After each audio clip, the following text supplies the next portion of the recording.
You're making an allegation here. I'll come back to you, but very quickly, Aarti Munkar, there are some specifics of this case related to Kerala, but really what we're seeing, the broad allegation of love jihad is the same in Karnataka and in Kerala. You were listening to what Rahul Ishwar is saying. What is it that you want to tell him?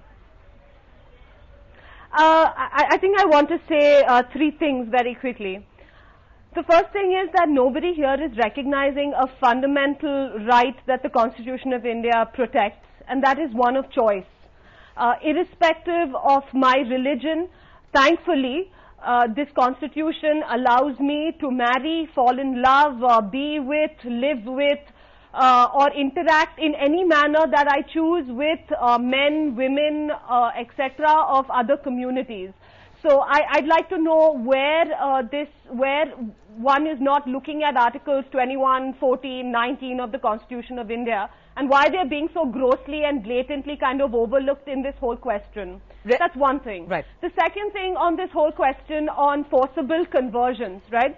What option? Give me the option that women or men in this country have in the face of such stiff public moral opposition to being in relationships with men from other communities. What choice do you leave them? Aarti, just quickly to sort of ask you a question to the point that you're making here. They say, why not marry under the Special Marriages Act?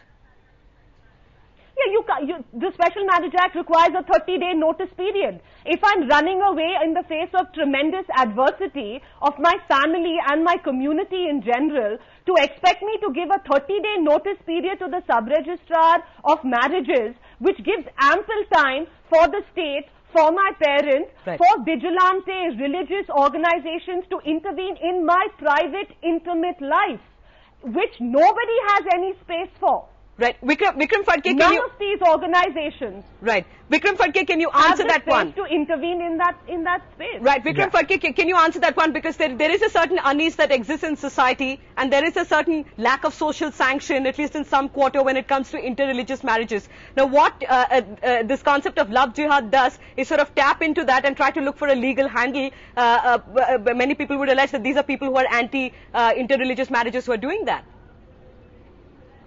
Yeah, actually what I would like to say is that nobody is against love, but everybody is against love jihad. That's what is important. It's not just the case of interreligious marriages, but the Constitution does provide for Go ahead, Aarti.